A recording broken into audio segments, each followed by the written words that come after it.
Salut à tous, ici Zaroid avec du fait pour les fêtes, juste avant qu'ils ne partent pour Los Angeles vivre la deuxième saison de l'Overwatch League en tant qu'assistant coach chez Paris Eternal. Une petite vidéo mise en boîte lors de la soirée Masterclash, c'était le 18 décembre dernier chez OGaming, avec comme thème comment Paris se prépare depuis plusieurs semaines. Alors comme toujours, n'hésitez pas à réagir dans les commentaires. Le premier match de Paris est prévu le samedi 16 février à 21h. Ce sera contre le champion en titre, London Spitfire.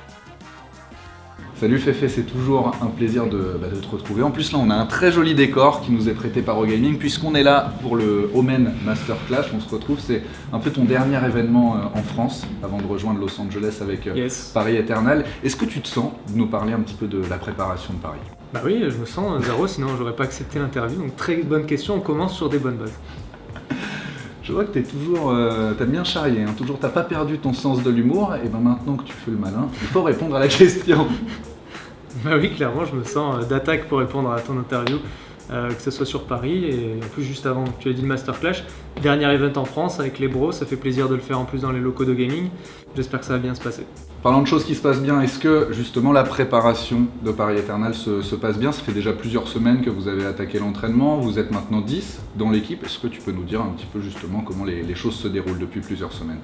Alors on s'entraîne, on fait 3 blocs de 2 heures de scrim par jour, et à cela on rajoute 2 heures de VOD. Et en plus, pour certains joueurs, il y a du travail individuel, donc en amont des scrims de la journée. Donc on a un planning qui est assez lourd en ce moment. On est en phase de grind, comme on dit, donc on travaille beaucoup. L'idée, c'est de faire le plus de tests possible pour arriver à Los Angeles avec déjà des réponses aux questions qu'on se pose forcément quand on monte une nouvelle équipe.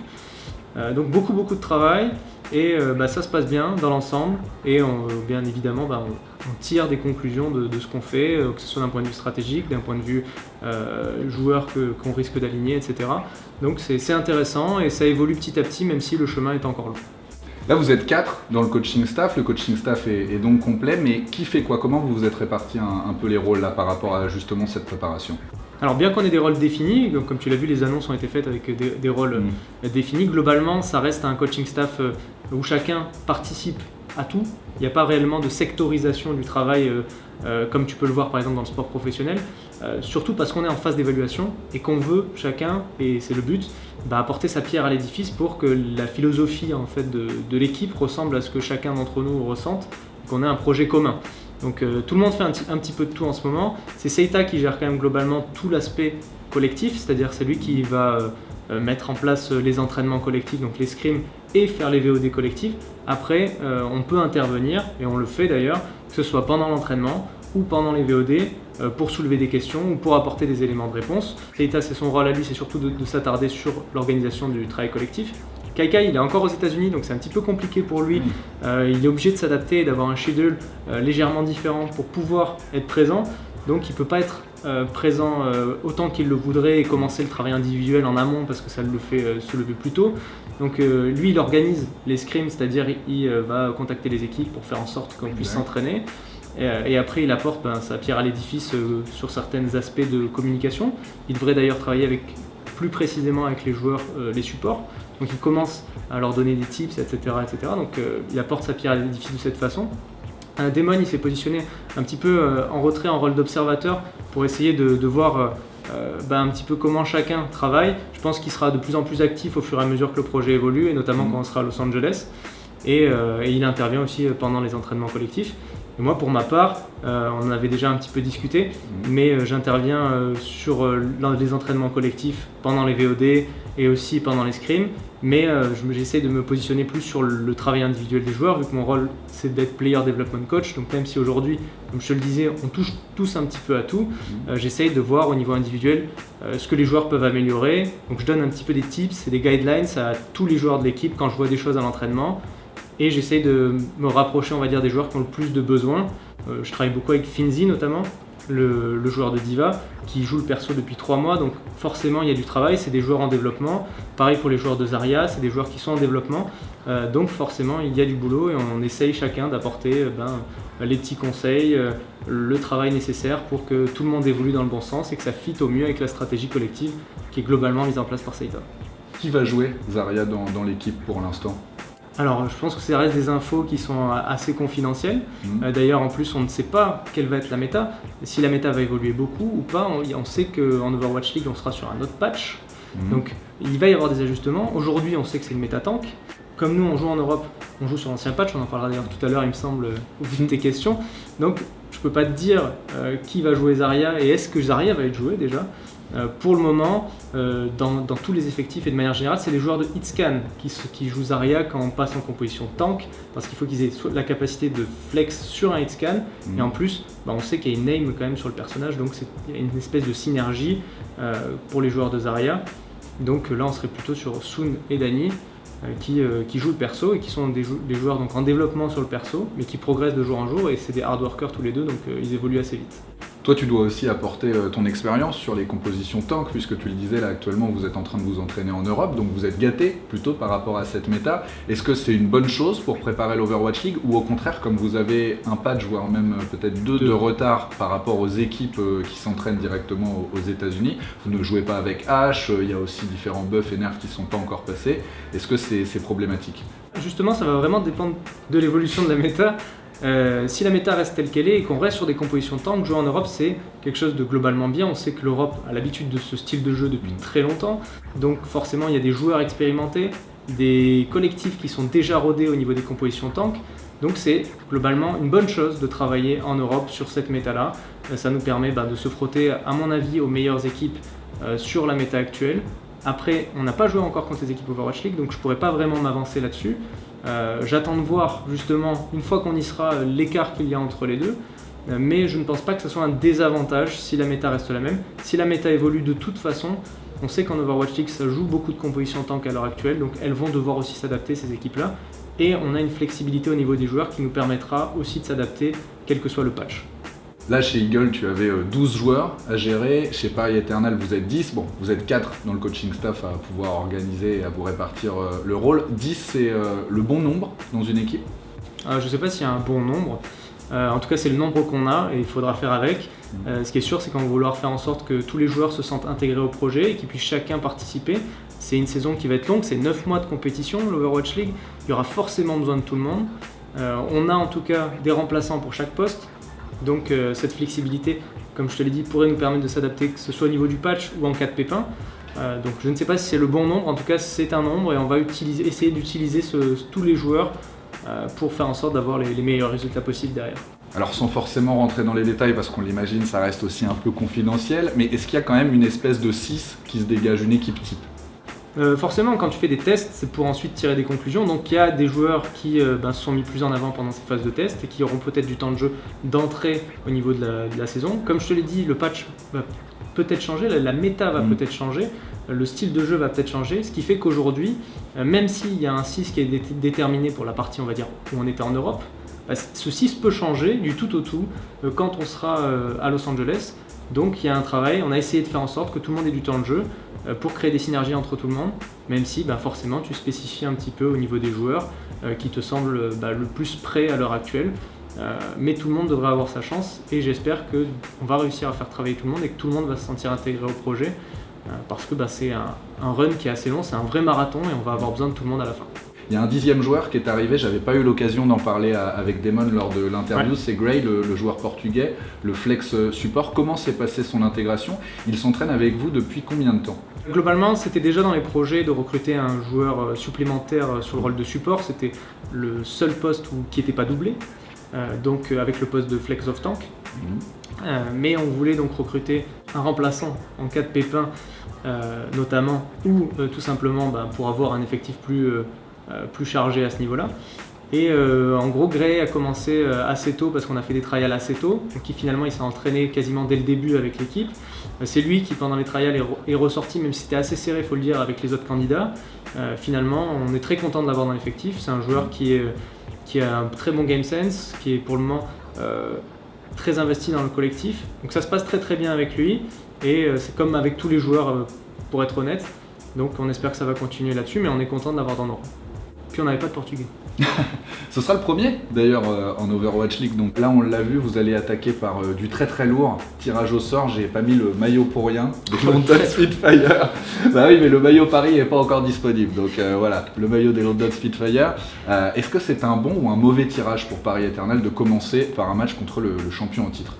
Moi je vais te dire les deux, parce que forcément quand on voit qu'on tombe contre une grosse équipe, on peut se dire tout de suite, ah bah mince, ça commence déjà d'entrée, on nous facilite pas la tâche. Mais en même temps, est-ce que c'est pas le meilleur moment pour prendre des grosses équipes quand elles n'ont pas eu le temps de se roder peut-être? À vrai dire, c'est pas des questions que je me pose réellement. On préfère en tout cas moi je préfère, et je pense que mes compagnons au niveau du coaching staff c'est pareil, se focaliser sur notre équipe, faire en sorte de faire évoluer cette équipe pour qu'elle atteigne le meilleur niveau possible pour cette première journée d'Overwatch League. Et forcément, on va ensuite s'attarder sur le style de jeu de notre adversaire. Mais ce que je veux dire, c'est que c'est pas parce que c'est London Spitfire, ça aurait pu être n'importe quelle équipe, ça aurait pas changé notre façon de voir les choses, ça aurait pas changé notre motivation par rapport à ce match, parce qu'on a envie de commencer cette compétition de la meilleure des manières. Je sais pas si ce sera par une victoire ou par une défaite, mais quoi qu'il en soit, ce sera formateur. Et cette équipe de Londres, on l'affrontera comme n'importe quel adversaire et on fera notre maximum pour aller chercher la victoire. Parmi les 12 anciennes équipes, en tout cas celles qui ont participé à la première saison, est-ce qu'il y en a une qui pour toi a mieux recruté que les autres? Une qui se dégage et qui pour toi fait office un peu de favori, parmi les 12 anciennes? Eh ben, aucune idée, parce que comme je te l'ai dit, je préfère me concentrer sur l'équipe à l'heure actuelle, la nôtre, parce qu'il y a beaucoup de travail, parce que c'est des nouveaux joueurs, il faut créer cette synergie, parce que c'est un jeu qui est très collectif-based, on le sait, Overwatch, c'est basé sur le collectif, c'est basé sur la synergie entre les joueurs, pas seulement sur des individualités, donc même si je te disais, cette équipe a eu l'intelligence de recruter tel ou tel joueur, voilà, Dallas a recruté RCK, qu'on connaissait bien en Europe, il est très fort, on ne sait pas s'il va fit correctement avec le collectif de cette équipe. Il y a beaucoup trop d'interrogations pour qu'aujourd'hui je te dise telle équipe elle est forte, telle équipe va être faible. On le saura en réalité que quand on va commencer à scrim contre les équipes Overwatch League. Et encore, il y a tellement d'évolutions au fur et à mesure d'une saison, il y a tellement des synergies qui peuvent se créer du jour au lendemain entre des joueurs. Il y a tellement de gens qui réfléchissent à de nouvelles stratégies pour faire évoluer le style de jeu lui-même que je pense s'attarder sur les autres. C'est pas forcément ce qu'il faut faire, il faut plutôt se concentrer sur son équipe, essayer de créer le meilleur collectif possible et quel que soit l'adversaire, essayer d'imposer son style de jeu. Ouais, on a bien compris que tu n'avais pas forcément envie de te mouiller sur les 12 anciennes, mais sur les 8 nouvelles. Est-ce qu'il y en a une sur le papier qui se dégage un petit peu plus que les autres? Une qui part par exemple avec un temps d'avance, je pense notamment à Vancouver, qui a recruté toute la line-up Runaway, championne des Contenders saison 2 en Corée, un collectif qui se connaît déjà. Est-ce que tu penses que c'est une équipe qui part avec une petite longueur d'avance par rapport à Paris Eternal par exemple, qui a dû build, en fait, partir vraiment de zéro avec des joueurs qui ne se connaissaient pas? Alors là, je vais pouvoir te répondre, c'est pas une question de se mouiller, c'est une question d'être objectif, mon cher Maxime. Oui, en effet, Vancouver qui part avec l'avantage d'avoir cette synergie. C'est des joueurs qui ont l'habitude de jouer ensemble, ça faisait partie de leurs conditions pour rejoindre Vancouver, de venir tous ensemble. Ils ont réussi à le faire, tant mieux. Ça fait plaisir de voir ces Runaways tous ensemble dans ce projet. Et forcément, ils ont déjà cette synergie, ils ont déjà ce collectif, et en plus, ils sont assez versatiles en termes de méta. C'était déjà une équipe qui était capable de jouer dive à très haut niveau. Ils ont joué tank en Corée à très haut niveau également. Donc forcément, oui, c'est une équipe qui a l'air sur le papier en tout cas forte. Maintenant, le papier, je te dis pas ce que j'en fais, mais je préfère travailler, comme je te l'ai dit, plutôt que de passer mon temps à scouter ce qui se passe ailleurs. Alors on va finir avec un mot sur les Contenders Europe. Il y a plein de tes anciens poulains qui se sont qualifiés pour les playoffs. Alors c'est marrant, soit en tant que joueur, soit en tant que coach. Est-ce que tu as un favori justement pour ces playoffs Contenders, une équipe qui se dégage parmi les autres? Quand on regarde les Contenders Europe, j'ai essayé de suivre le maximum de matchs possibles, surtout parce qu'il y a beaucoup de joueurs français, de talents français, et j'apprécie toujours regarder cette scène européenne, même de manière générale. Mais quand on regarde cette compétition, tu vois forcément Samsung qui finit premier de sa poule sans perdre un seul match. Alors après, le sans perdre un seul match, on l'a vécu en saison 1 des Contenders et ça ne nous a pas réussi en quart de finale. Donc il faut faire attention à ça, mais ils ont la chance d'avoir Pipou et Leaf qui sont des joueurs qui étaient à mes côtés en saison 1 des Contenders et qui ont connu ce fameux 5-0 et à mon avis vont pas relâcher la pression, ils vont essayer de remettre un coup d'accélérateur pour ces quarts de finale. Je les vois pas se faire surprendre. Maintenant c'est tellement serré le niveau en Europe que tout est jouable. Je ne sais pas s'il y a de vrais favoris. En tout cas, ce qui est sûr, c'est que j'ai envie de voir le plus d'anciens joueurs d'Eagle aller le plus loin possible et peut-être aller en finale. Le plus de joueurs français aussi aller le plus loin possible. Très surpris agréablement surpris même si pas vraiment parce que je connaissais le talent des joueurs, mais en tout cas très content de voir des équipes comme HSL, SMC aller chercher des places vers le haut. Et même, bon, je vais dire Giganti, même si c'était un petit peu plus logique, mais ça me fait plaisir pour Lilbo qu'il ait pu retrouver une équipe à son niveau, même s'il peut peut-être même mériter mieux. Mais en tout cas, Lilbo qui fait une super saison.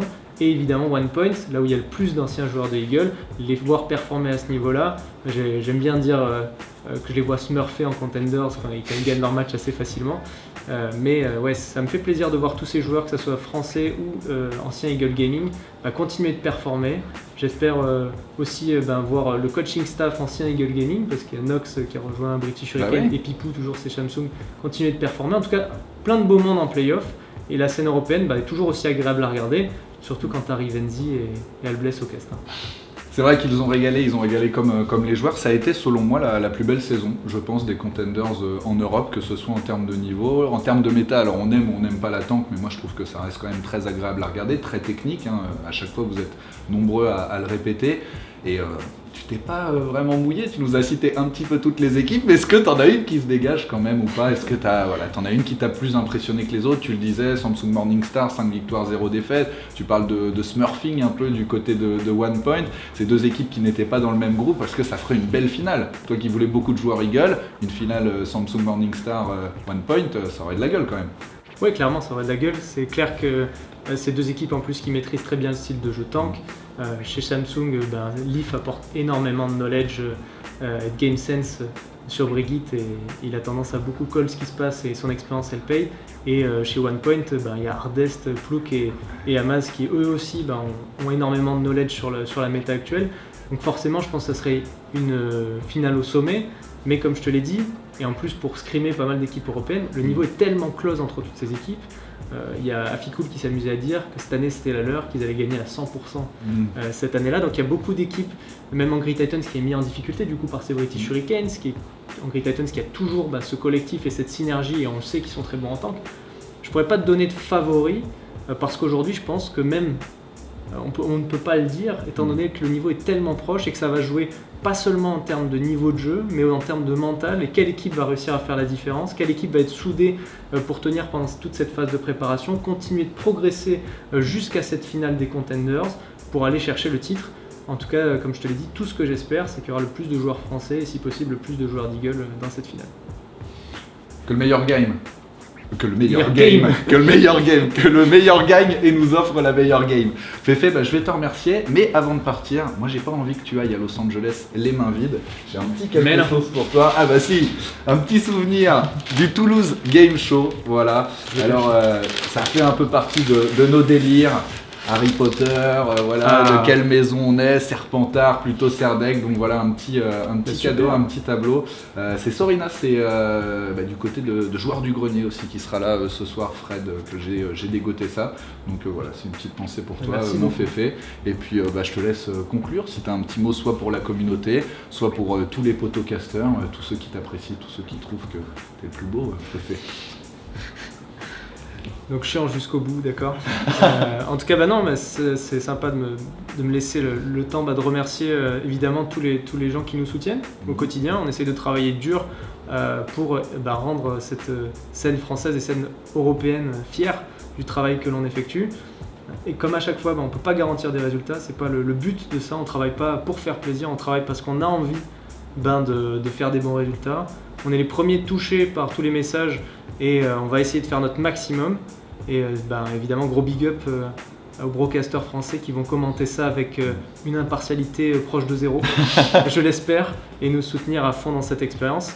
Voilà, travail et détermination, on va essayer de continuer là-dessus et on verra bien ce que ça donne. Le meilleur, Féfé, à Paris et puis à Los Angeles. Ciao.